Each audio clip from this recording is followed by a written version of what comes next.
humans are in more mental distress than ever before. Has the world gone balmy? So what is madness? What is making people mad? It's time for this strange bedfellow to find out.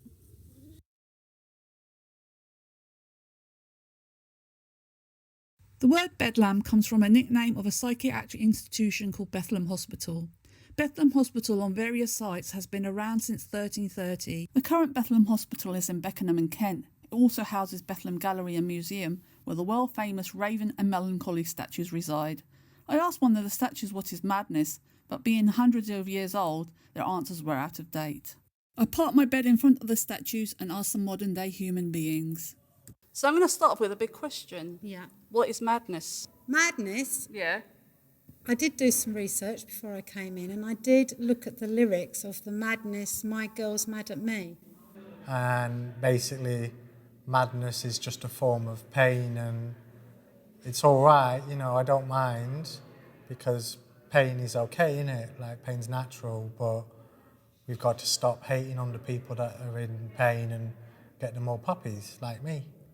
It's how you navigate the world, and it's how your life goes round corners and bends and up and down hills. For me, anyway, I think it is just part of everybody's life. It was an osteopath friend of mine, an amazing woman, Anne, who said to me, when I was deemed mad, you've had a sane response to an insane set of circumstances. Madness is a response to a world that overwhelms you. Madness is also about the listener. You know that thing about John Cage is about people are only as mad as other people are deaf.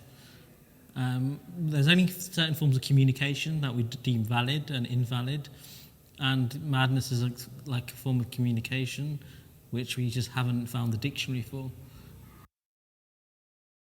What was the question again? What causes mental distress? Trauma, childhood trauma, poverty, lack of community, lack of being connected with human beings, lack of creativity. Well, Dad's dad was a dick. That's why he's mad.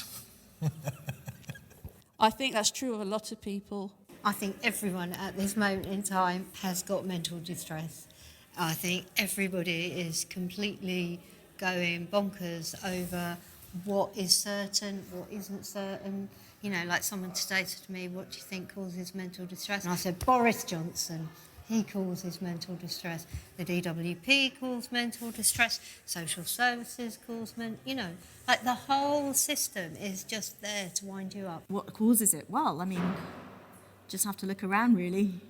The world we're living in is a little bit loony at the moment. There is something about the economy and austerity, and we know that members of the Conservative cabinet have been introducing policies which cause people to commit suicide, and these days endangering someone's mental health is seen as some sort of incentive to work or something like that. I also oscillate, like everyone who has experienced mental distress, they're not fully stable so sometimes I do think I can be like an R.D. Laing liberation psychiatrist, but sometimes I think maybe madness is just like diarrhea or like some form of body dysfunction, because there's a point in which your thoughts or your sleep patterns just don't function. What do you think causes mental distress? Eating microphones, that's fair enough.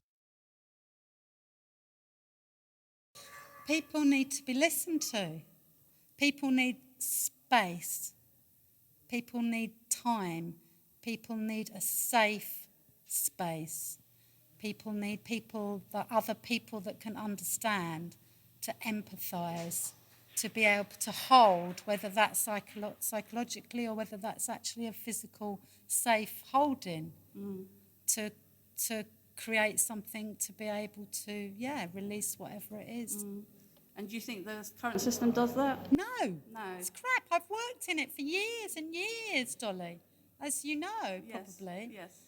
And one of the reasons I came out, I got so ill I had to come out of working in the NHS. because of how the system changed, and with the IAP system and with the CBT, I call it cock and ball torture. Yes, there are reasons when it can be slightly okay, can box tick, can't box tick, fitting you into a box. I'm sorry, but we're human beings. We're all different. If humans treated other humans like I treat my dad, there'd be a lot less pain. Give them housing, give them disability benefits, stop drugging them, and then I think if they do need to go into a hospital or they need to be taken out of their situation, they should be put into 5-star hotels with 50 million puppies, and they should get fresh fruit and vegetables and good healthy food, and then be encouraged to do a bit of exercise if they can, and just have all the pressure taken off them, and also fuck capitalism and smash it. Well done, Doris, well done. I think at the moment we just have to put some brakes on, and we actually have to say we're going to have a party and we're going to give everybody enough money, you know, because you can't expect somebody to be well if they can't eat. But what can be done? I mean, it's not rocket science to look after people who, when they're distressed, you know, give them a bit of space, actually listen, you know, what's going on, why are you feeling distressed? Not freaking out because they're distressed, which is what most people tend to do. Sunshine, cup of tea, walk, bit of nature, good friends, In bed. music, Yeah. hanging out in bed Yeah. with a sheep or 2 Yeah. or 3. Yeah, and a phallic microphone. You can't forget that. Having a bit of a giggle, Yeah, yeah. it's always good, makes people feel better. Having time and space to be listened to. I think also that we have to have a demand for time rights. Like, I think the chief pathology of our times is that people just don't have the time for each other. I find unemployed people are great because they always do have the time for you. This bed is not as stable as I was expecting. Oh, sorry. Well, I think this interviewee is just too happy with life at the moment to answer many deep questions. The people I interviewed at Bethlem were artists who explored mental health in their work. But wanting to know what the person on the street thought of madness, I took Bedlamb to my then hometown of Great Yarmouth. For to see Mad Tom of Bedlam, 10,000 miles I'd travel. Mad Maudlin goes on dirty toes, save her shoes from gravel. Still I sing bonny boys, bonny mad boys, Bedlam boys are bonny.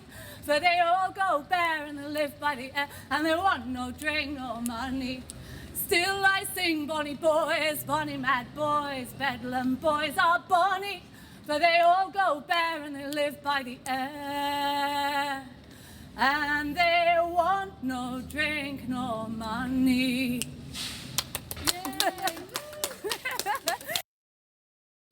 It can be defined in lots of different ways, and lots of people have got lots of ideas about what it is, and some of those are quite restrictive about what it is, really.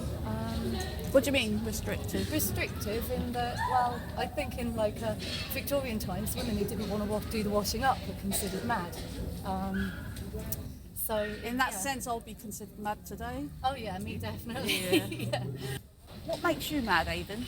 My brother waking me up. Oh dear. I was married for 19 years. I had a lot of domestic violence and abuse. I had a breakdown. I was, low moods on antidepressants. I used to get emotional going down the street. Now I'm a better person. I'm building a new life, got a new flat, working, got a new lady coming into my life. So a lot of people suffer mental illness, but I suppose today it's because of the way the world is. There's a lot more pressure, a lot more problems on the world today than there was ever before. What kind of pressures? What kind of problems? Well, homelessness, poverty, debt. People are working so many hours now. I know people who are working, both of them, and they still struggle. You put enough pressure on yourself and you crack. But I've been blamed for my own problems by people.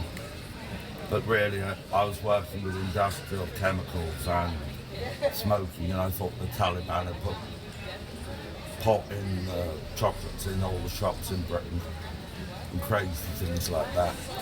Well, we all have those kind of thoughts from time to time, do you not think? But I've had about 3 mental breakdowns. The first when I was 18, they just diagnosed it as stress. There's not many places you can jump into bed with a strange person, is there?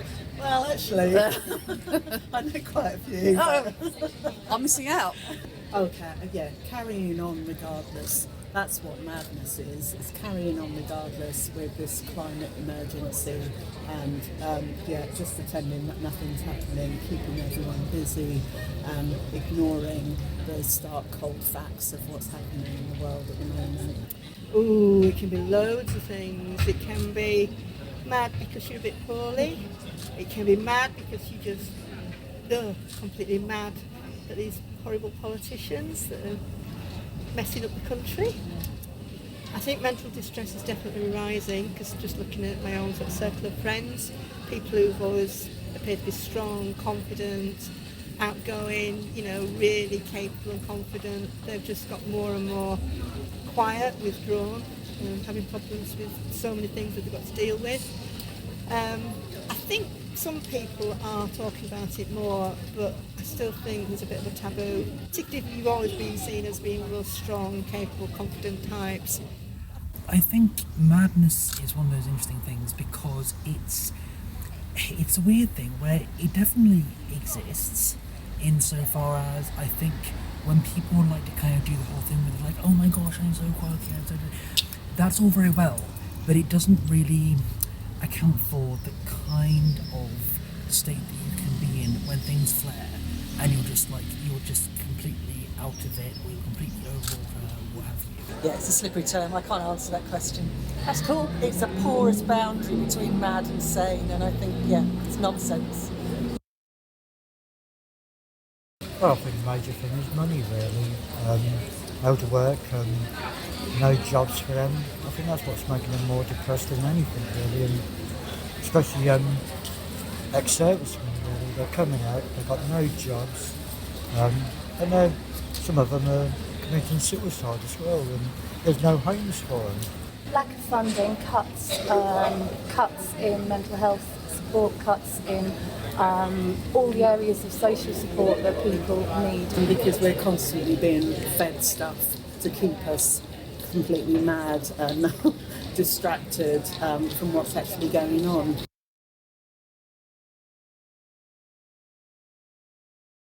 More instant support, more acceptance and the ability to talk about mental health and for it not to be a taboo subject, for it to be in the everyday conversation, for people to be able to say as easily as I've sprained my ankle, I'm having this, I'm experiencing this at the moment. Talking therapies that could help a lot of people are spoken about but not accessible.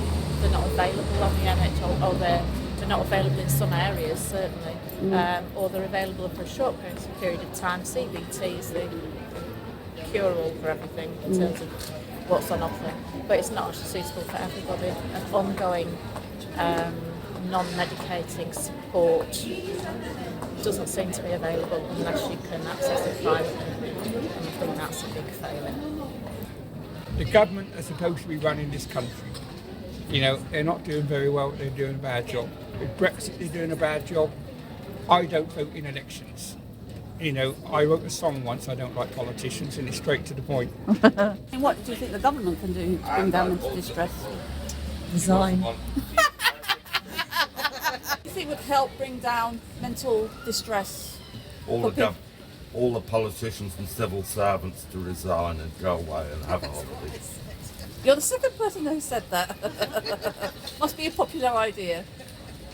It is important that we accommodate, that we obviously give help to the people who are reacting to stress, absolutely, and that's causing them mental distress. But I think what we are in danger of with the way things are going is that we will harm people who are vulnerable because they have always been mentally distressed in some way. Society has always been mentally distressing to them. We need to have less pressure to work, less pressure to parents. We need to have more time to kind of be in the world and think about deeper questions rather than kind of living and working with our noses to the grindstone. We need to fund mental health services. We need to, I heard a couple of weeks ago that the police were dealing with most kind of on-street mental health issues of people in really bad ways. You know, what's going on when the police are dealing with our most vulnerable people? Is that people need to slow down. People really need to slow down, take a breath, and really think about what they're doing and connect with each other and look at each other like we're doing right now. That's a rare thing. It's like allow ourselves to have intimate moments again instead of looking at the screen, going for another app that's going to teach us how to be mindful or meditate or just look at that and that will help. No, go and meditate with other people, go and connect with other people. That's what I feel like. We've got to be brave and keep stepping out there and talking to people. Are you okay with Ramsey over there? Oh, I think Ramsey's great. I might steal him. Okay. So I'm going to ask you a big question. What do you think madness is? That is a big question. I think most people think of madness as being different from how you're expected to be.